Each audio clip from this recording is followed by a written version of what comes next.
welcome to another episode of Katsadda. And today we have a very distinguished guest from Straits, Richard M. Rosso. He is a senior advisor and holds the Wadhwani chair at the India-US Policy Studies at Center for Strategic and International Studies. So, Rick, thank you for coming and doing this. Great to see you, bro. Thanks. Thank you. With the new Biden-Harris administration national security strategy, which was rolled out recently in the month of October, how do you see the convergence for India and in particular the Indo-Pacific region?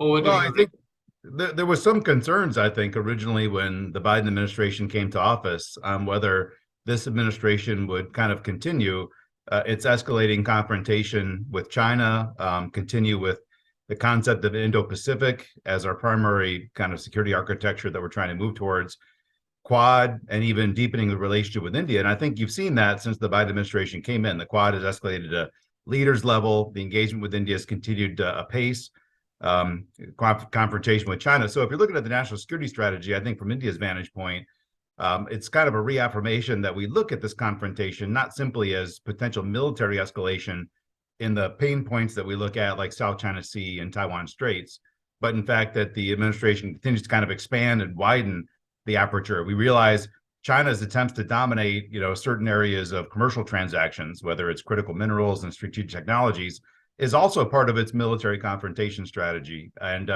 we need to be apprised of that. And I think our two countries both really kind of share that view.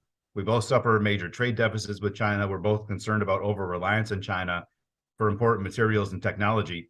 So I say, looking at the national security strategy, I think from India's takeaways, it's a reaffirmation of the partnership with India and spaces like the Quad, the widening of the aperture in terms of areas we want to engage. And I think there's pretty good overlap between our countries. So should give confidence to Delhi policymakers that we're in it for the long haul, and the partnership's foundations are pretty secure.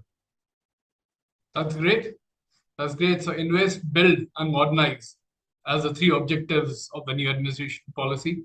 So New Delhi and Washington are forging close.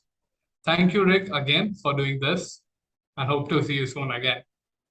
Terrific. Thanks for having me. Thank you, spectators. See you tuned for more such videos only on Katsadda. Thank you.